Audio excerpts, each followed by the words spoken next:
I got invited. That's always step number one.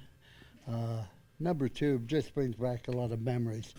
And the success we had at Notre Dame, I can attribute a lot of that to the background I received here at the University of Arkansas. You know, Arkansas really handled the state school. We were the main school in the state, and everybody called the Hogs. And it was easy to recruit here. Always the 12 to 14 good athletes a year in the state of Arkansas that could play for anybody. But it was never highly recruited, so they didn't get a lot of accolades. But they could play, so you had 12 to 14 every year you're going to get, and you go elsewhere to supplement it. Arkansas, Kansas, the list goes on and on. But then what happened is that with the alums, they started thinking that recruiting was a season. And you didn't get the highly recruited athletes because half of them were from your state, nobody ever heard of, but they could play with anybody.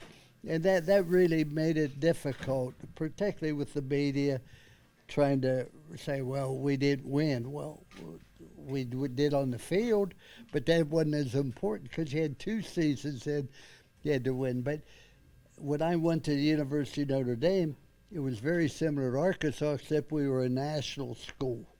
And wherever you went, you represented Notre Dame. Wherever you went in the state, you represented the University of Arkansas. So being able to handle that, so I feel a lot of the success we had at Notre Dame can definitely be attributed to the 7 years I spent here at Arkansas. You have honorary captain duties and Arkansas gear on, but are your loyalties split today? Well, let me put it like this. They fired you at one school. They built you a statue at the other.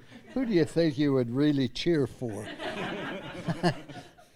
Speaking of facilities, statues, what do you think about what has been happening up here?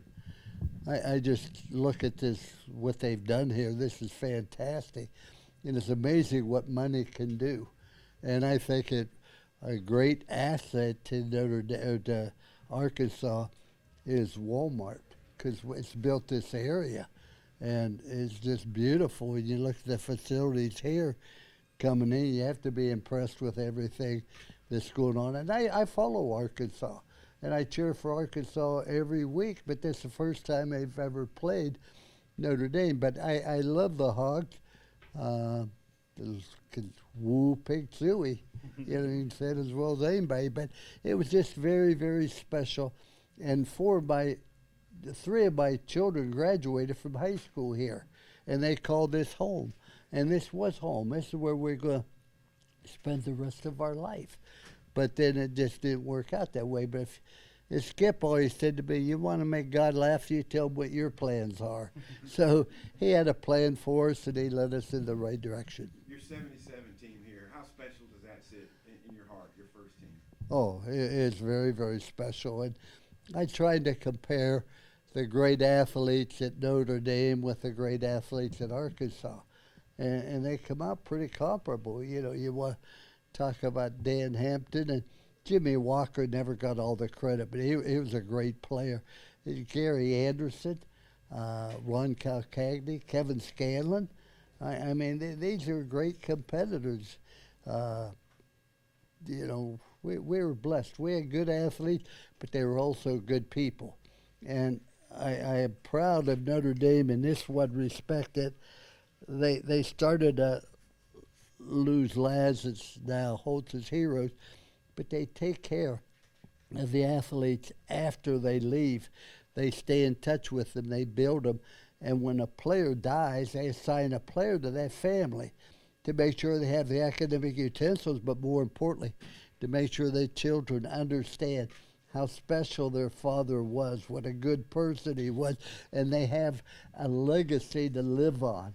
So they do things like that are good and positive, and it's run by the players. I don't have an awful lot to do with it. So it's just, you have good people, they do good things after they graduate as well.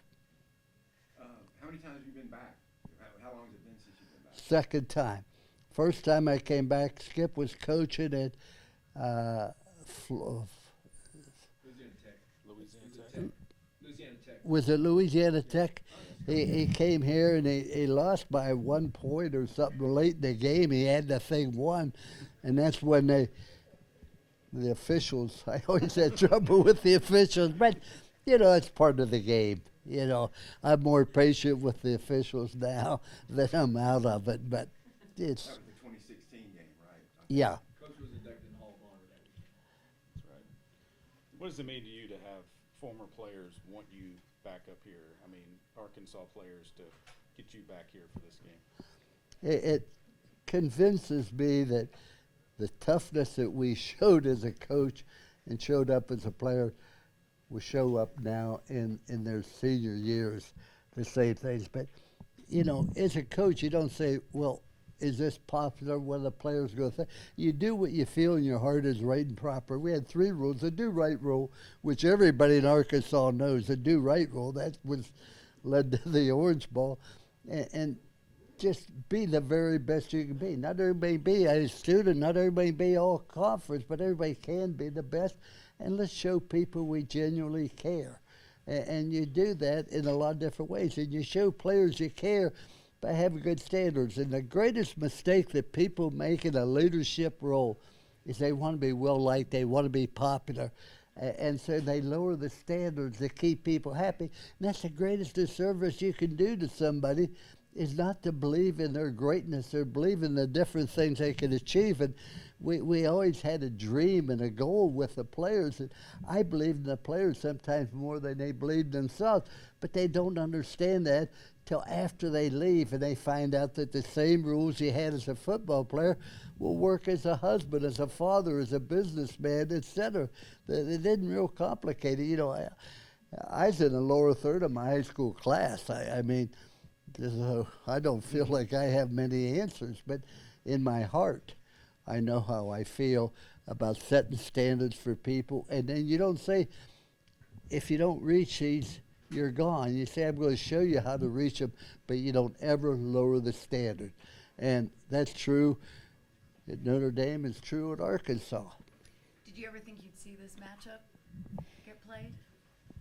No, I really did. But, that's something that the athletic directors have to do. And one thing about Notre Dame and one thing about Arkansas, you don't need this matchup to fill the stadium. At Arkansas, you sweep out the stadium and people will fill it up just to watch. There's just something special about Arkansas and Notre Dame. These are 2 schools that are really special for different reasons, but they're very, very similar.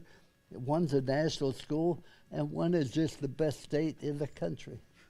We're from South Bend, Indiana. How much growth have you seen from head coach Marcus Freeman? Pardon?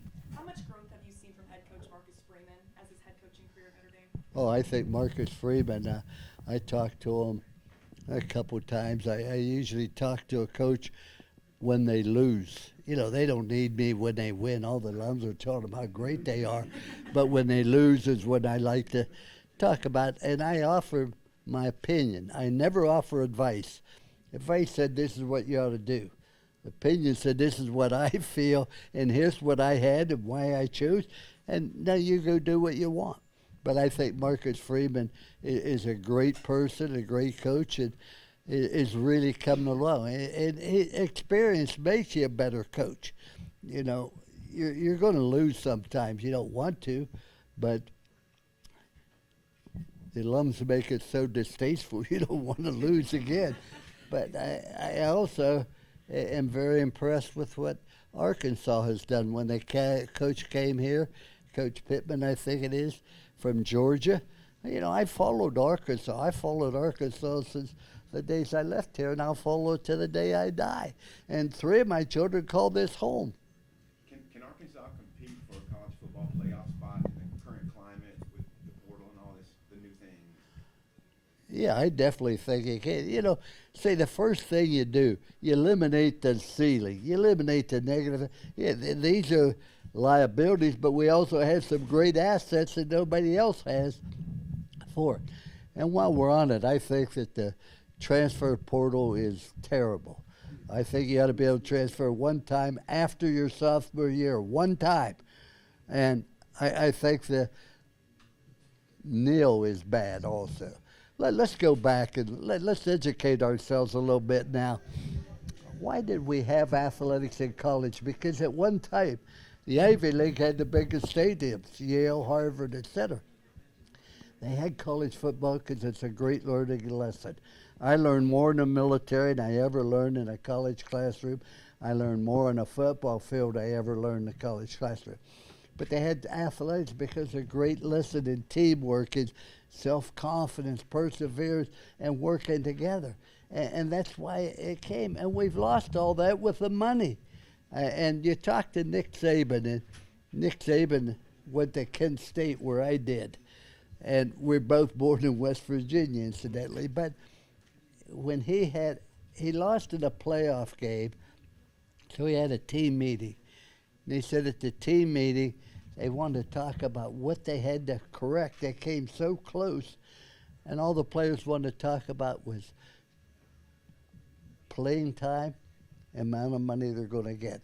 That's not what athletics is all about. Let's do a study and see how many of these people that transferred to 4 different schools in 4 years, a quarterback started at Southern Cal, ended up at Rice. What kind of education did he get? What kind of context did he have? What's his future look like? And 50% of the professional football players, I understand, die broke. Now, when I was in college, we didn't have any money, but you bought what you could afford, not what you wanted. People say you need a haircut. I don't need a haircut. Go look in the mirror. I don't look in the mirror. I look at my wallet. My wallet says you don't need a haircut. That's the way you had to learn to grow up, and you learn to appreciate money and take good advantages of it. What do these two teams need to learn from your brand of football? Pardon? What do these two teams need to learn from your brand of football in the 80s? Who need? What do the two teams need to learn from your brand of football? That number one, I had a plan on how to win. I had a plan on how to win in William & Mary, and changed slightly by the time I got to Arkansas, and not much when I got to Notre Dame. And the plan to win isn't real complicated. And I always felt you had to have a plan to win, because most of the time I went into a losing situation. I never inherited a winning football team at any of the 6 places, but you had to have a plan to sell the players. And even when your first year, we're in South Carolina, we didn't win a game. Next year, we beat Ohio State in the bowl game on January 1 because you could sell some. First of all, we have to be the most physical football team. That's why you have on pads. I really disliked some of the roughing the quarterback. I mean, that's part of the game. Number 2, we have to be the best fundamental team. We got to be able to block and tackle better than anybody else can. Then let's protect the football. That football is so important. You realize, ladies and gentlemen, they even named a game after it. That's how important it is. Now, if they named a game, you got to take care of it. If you got, and then, we have to play well on the goal line, and we have to excel in the kicking game. Do you realize 1 out of every 6 plays in a football game is some form of a kick? That we must excel in that area. And so, I mean, there was just a plan that you could look and say, we did succeed in these areas. It wasn't what they did, it's what we did. And we always try to get where we would be held accountable for the actions. See these guys coming in, what do you remember about them? Who? Those guys coming in, some of your former players. Well, I tried to compare some of the great athletes we had at Arkansas and with the ones we had at Notre Dame. And very, very similar. We had great football players in both places. We had Tim Brown, we had Rocket Ishmael, but we also had Gary Anderson. Gary Anderson's the greatest football player I've seen that never got the publicity he should have. He played in 4 bowl games, was MVP in 3 of them. And the last bowl game, I said, wear a coat and tie, we're going out to dinner at the bowl game. Gary Anderson did not have a coat and tie, which tells you how important money is. But he married a beautiful young lady. He was a great teammate. He's a great leader, but he's always a great player, very underrated as a player. All right, we're going to let Coach meet with these guys. Thank y'all. Cool. Thank you, Coach. Thank you, Coach. Thank you. You got 'em?